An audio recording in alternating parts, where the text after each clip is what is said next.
Everyone, इससे पहले जो विलियम शेक्सपियर का जो वर्क्स है उसके अंदर हम लोगों ने दो नॉवेल पढ़ा था। पहला नॉवेल था मैकबेथ और दूसरा नॉवेल था रोमियो एंड जूलियट। आज हम देखने वाले हैं मर्चेंट ऑफ वेनिस को, जो विलियम शेक्सपियर का जाने माने प्ले में से एक है। अगर बोला जाए तो ये इसकी गिनती पॉपुलर प्ले के बीच में आती है और इसे भी लिखने वाले विलियम शेक्सपियर है, हम सभी जानते हैं। तो जैसा कि नाम से पता चल रहा है कि मर्चेंट ऑफ वेनिस, वेनिस हमारा किसी जगह का नाम है, किसी प्लेस का नाम है और इस प्ले का पूरा सेटिंग रखा गया है वेनिस में ही। भले इसमें चर्चा है एक और शहर का जिसका नाम है बेलमोंट, बट अधिकतर पार्ट वेनिस सिटी से ही लिया गया है। और ये वेनिस कहाँ है? इटली में। ये एक इटालियन सिटी है। और मर्चेंट मीन्स होता है व्यापारी, जो लोग ट्रेड करते हैं, व्यापार करते हैं। उस समय वेनिस सिटी में जो अमीर लोग हुआ करते थे वो लोग शिप होता है ना, क्रूज़, शिप का ट्रेड करते थे। शिप में सामान लाने ले जाने का एक्सेट्रा एक्सेट्रा और भी कई तरह के व्यापार होते थे। तो उस तरह के व्यापार उस समय ज़्यादा प्रचलन में थे। तो आज हम पढ़ेंगे मर्चेंट ऑफ वेनिस। उसमें भी हम देखेंगे कि उस व्यापारी, एक व्यापारी है उसमें, उसके जीवन में किस तरह का उतार चढ़ाव आता है। सबसे पहले हम लोगों ने मीनिंग समझा कि मर्चेंट मतलब व्यापारी और वेनिस एक इटालियन सिटी का नाम है।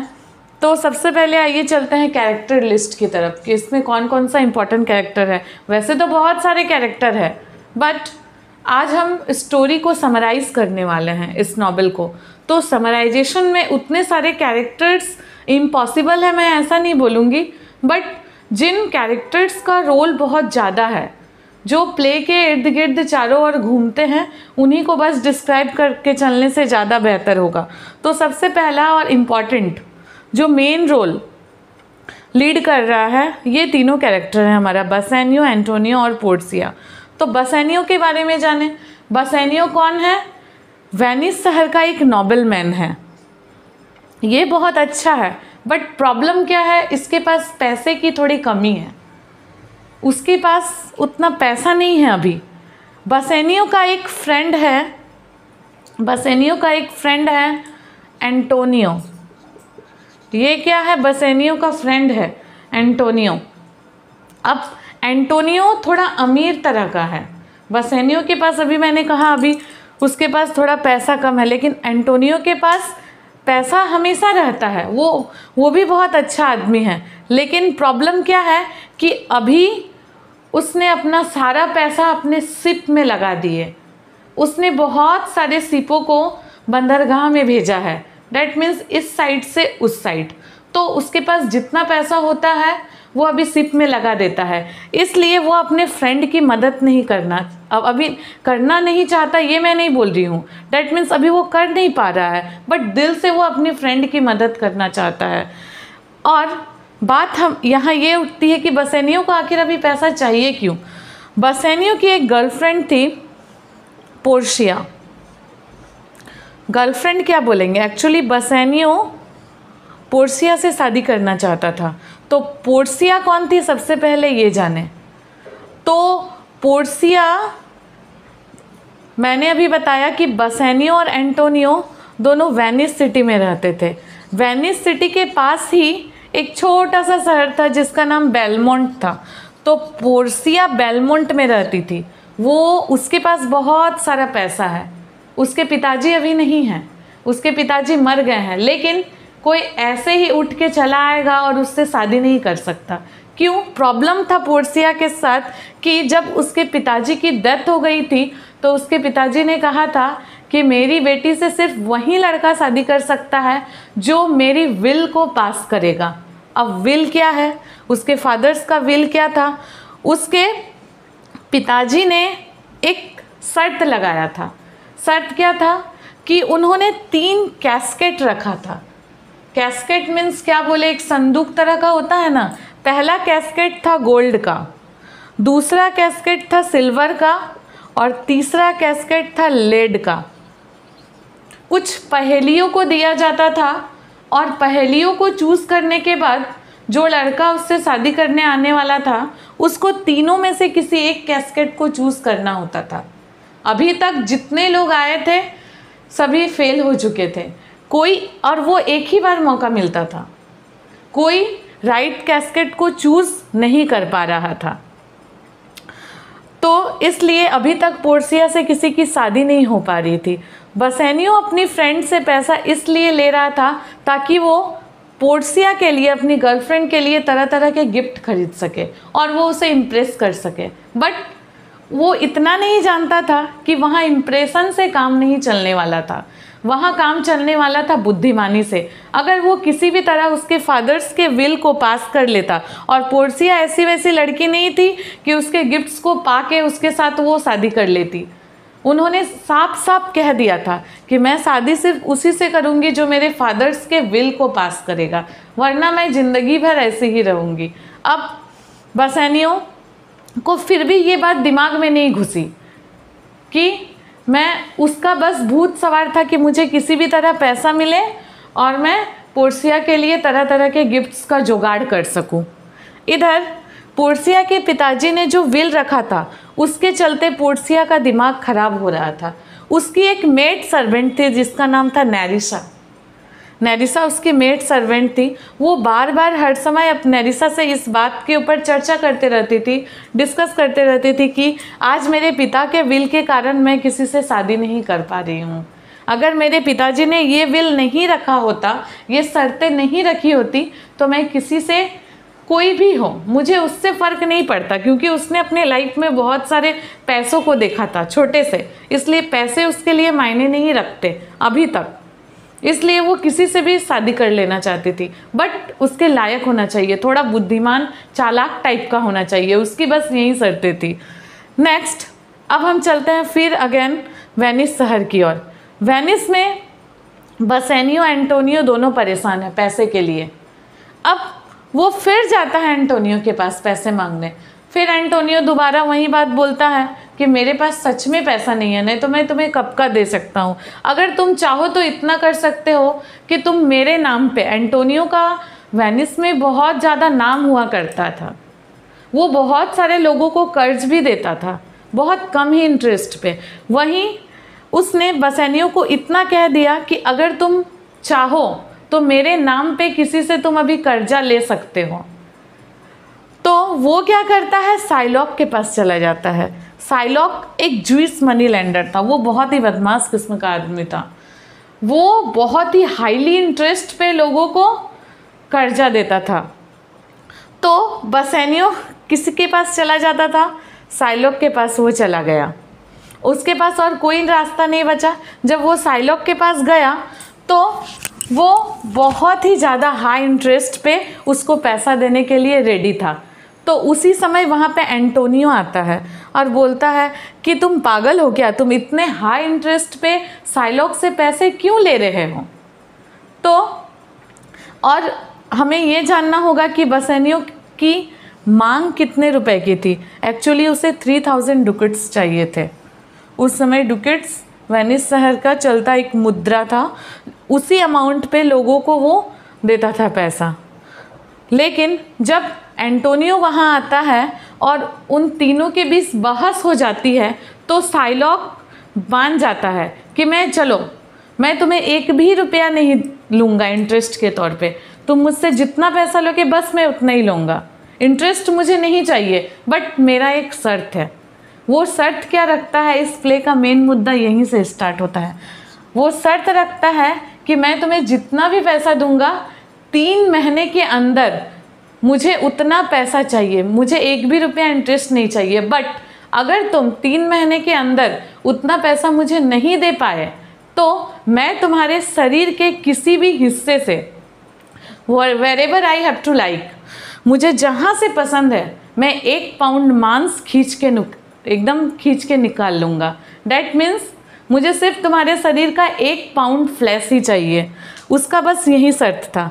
अगर तुम मुझे नहीं दे पाओ 3 महीने के अंदर मेरा जितना पैसा तुम मुझसे लोगे, और उसे चाहिए था सिर्फ 3000, तो मैं तुम्हारे शरीर के किसी भी हिस्से से 1 पाउंड फ्लैश निकाल लूँगा। एंटोनियो ओवर एक्साइटेड हो गया उस समय, ऐसा भी क्या होगा, कहाँ से वो मेरे शरीर का 1 पाउंड फ्लैश निकालेगा।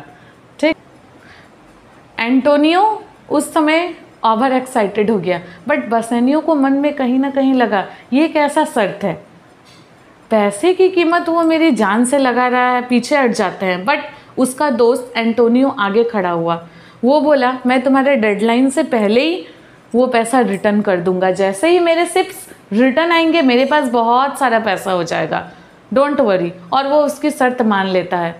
बट बसेनियो मन से राजी नहीं था, लेकिन वो अपने दोस्त के ऊपर भरोसा करके वो उसके लिए एग्री हो जाता है और बोलता है ठीक है, तुम मुझे अभी 3000 पाउंड दो, 3000 डुकेट्स दो, सॉरी, देन मैं तुम्हें 3 महीने के अंदर वो पैसा रिटर्न कर दूंगा, नहीं तो तुम मेरे शरीर से जहाँ से चाहो 1 पाउंड फ्लैश ले सकते हो। अब आगे चलते हैं। बसेनियो तो साइलॉक से 3000 पाउंड ले लेता है, 3000 डुकेट्स। अब फिर हम रिटर्न चलते हैं बेलमोंट सिटी में। बेलमोंट में प्रिंस ऑफ मोरक्को आता है पोर्सिया से शादी करने के इरादे से, बट उसे नहीं पता होता है कि वहाँ जाके सीन कुछ और ही होने वाला है। वहाँ का सीन तो उस विल को पास करेगा जो कोई, तब उससे उसकी शादी होगा। वो बोलता है ठीक है, ये तो मेरे दाएं हाथ का खेल है, ये तो मैं तुरंत चूज़ कर लूँगा। बट वो भी फेल हो जाता है क्योंकि वो चूज़ करता है गोल्ड का कैस्केट, और गोल्ड का कैस्केट चूज़ करना गलत था। उसके हिसाब से उसे जो पहेलियाँ दी गई थी वो गोल्ड का कैस्केट में नहीं था, उसका आंसर किसी और में था। इस तरह हम देखते हैं कि प्रिंस ऑफ मोरक्को फेल हो जाता है, वो पोर्सिया से शादी नहीं कर पाता और वो रिटर्न चला जाता है। देन बारी आती है अब लॉरेंजो का। ये लॉरेंजो कौन है? लॉरेंजो है बसेनियो का एक फ्रेंड जो जेसिका से शादी करना चाहता था। अब ये जेसिका कौन है? वो जूविश मनी लेंडर साइलॉक, जो बहुत ही हाई इंटरेस्ट पे लोगों को पैसे देता था, उसकी बेटी है, साइलॉक्स डॉटर। लॉरेंजो और जेसिका एक दूसरे से प्यार करते थे और वो एक दूसरे से शादी भी करना चाहते थे, लेकिन उसके पापा कभी भी नहीं मानेंगे कि बसेनियो के फ्रेंड के साथ अपनी बेटी का शादी करेंगे। ये बात जेसिका बहुत ही अच्छे तरीके से जानती थी, इसलिए वो उन दोनों ने क्या डिसाइड किया कि हम दोनों भाग चलते हैं। लेकिन ये बात मेरे पापा के कान तक नहीं पहुंचना चाहिए, कुछ ऐसे प्लानिंग करें हम लोग। एक्चुअली साइलॉक अपने बेटी साइलॉक वो बहुत ही लालची किस्म का आदमी था। वो अपनी बेटी का शादी बहुत ही अमीर घर में, एक राजा महाराजा टाइप जिसके पास बहुत सारा पैसा हो, वैसे लड़के से अपनी बेटी का शादी कराना चाहता था। बट जेसिका के मन में तो कुछ और ही था, इसलिए लॉरेंजो ने क्या डिसाइड किया कि वो अपनी फ्रेंड बसेनियो को लॉरेंजो ने अपने और जेसिका के बारे में सारी बातें बताई, और वो दोनों जेसिका और Lorenzo, Jessica elopes with Lorenzo, Jessica क्या करती है, लॉरेंजो के साथ भाग के चली आती है, और इस कांड में बसेनियो उनका मदद करता है। और बसेनियो उन दोनों को कहाँ लेके आता है? बेलमोंट सिटी में। अब जब जेसिका को तो पता है कि उसके फादर के पास बहुत सारा पैसा है, लेकिन वो ब्लैक मनी है, वो गरीब लोगों से जो हाईली इंटरेस्ट पैसा को ले लेता है और रखता है। इसलिए वो क्या करती है, जब एक रात को उसके पिता घर पे नहीं होते हैं, वो अपने पापा के उस दौलत से बहुत सारा पैसा, गहना, ज्वेलरी एक्सेट्रा एक्सेट्रा एक बैग में भर के लेके चली आती है लॉरेंजो के साथ। अभी तक साइलॉक को इस बात की खबर नहीं है कि उसकी बेटी ने बहुत सारा पैसा, गहना लेके लॉरेंजो के साथ भाग गई है, और इसमें मदद किसने किया है? बसेनियो ने। इसी बात का तो गुस्सा होगा बाद में, क्योंकि साइलॉक ने ही तो बसेनियो को पैसा दिया है ना उधार पे, 3000 डुकेट्स। और जब आगे कहानी चलेगी तो हमें पता चलेगा कि अगर उस पैसे को उसने उस शर्त पे दिया था कि अगर तुम मुझे पैसा नहीं दे पाओगे तो मुझे 1 पाउंड फ्लैश तुम्हारे शरीर के किसी भी हिस्से से चाहिए जहाँ से मैं चाहूँ। अब वो नहीं दे पाएगा, बाद में हमें ये पता चलेगा। और इस बात का गुस्सा निकालेगा वो बसेनियो के ऊपर, क्योंकि उसी ने मदद किया है उसकी बेटी को और लोरेंजो को एक साथ भगाने में। तो यहाँ पे तो वो दोनों भाग जाती हैं। अब फिर बेलमोंट सिटी वहीं चल रहा है उसके फादर्स के विल वाला गेम। अभी बहुत सारे लोग आएंगे। प्रिंस ऑफ मोरक्को तो फेल हो गया, अब आता है वहाँ पे प्रिंस ऑफ एरागन, वो भी फेल हो जाता है। वो भी राइट कैस्केट नहीं चूज़ कर पाता है। ये दोनों बहुत ही बहादुर, जाने माने, उस समय के होशियार व्यक्ति में से माने जाते थे, बट इनकी संपत्ति भी बहुत ही ज़्यादा थी। लेकिन राइट कैस्केट ना चूज़ करने की वजह से पोर्सिया का उससे शादी नहीं हो पाता है। लेकिन पोर्सिया के मन में भी कहीं ना कहीं बसेनियो का इंतज़ार रहता है कि वो एक ना एक दिन ज़रूर आएगा और वो एक ही बार में राइट कैस्केट को चूज़ करेगा, उस समय मेरी शादी बसेनियो से हो जाएगी। देखते हैं कि वैसा होता है कि नहीं। तो प्रिंस ऑफ एरागन आता है और वो सिल्वर कैस्केट को चूज़ करता है। वो भी फेल हो जाता है क्योंकि वो भी उस समय के लिए राइट कैस्केट नहीं होता उसके फादर्स के विल के हिसाब से। तो यहाँ हमने देखा कि प्रिंस ऑफ मोरक्को और प्रिंस ऑफ एरागन दोनों फेल हो जाते हैं। तो ये हमारा पार्ट 1 था। पार्ट 2 में हम देखेंगे कि क्या पोर्सिया की शादी किसी से हो पाती है, किसी से क्या, शादी तो बसेनियो से ही होना है और वो किस तरह से हो पाती है। तो इसके सेकंड पार्ट में हम जानेंगे इसके और डिस्क्रिप्शन को, और ये भी जानेंगे कि क्या बसेनियो राइट टाइम 3 मंथ्स के अंदर साइलॉक को 3000 पाउंड्स लौटा पाता है कि नहीं, या फिर उसे अपने जान से हाथ धोना पड़ेगा। तो तब तक के लिए like share subscribe my channel English Vidya with Payal.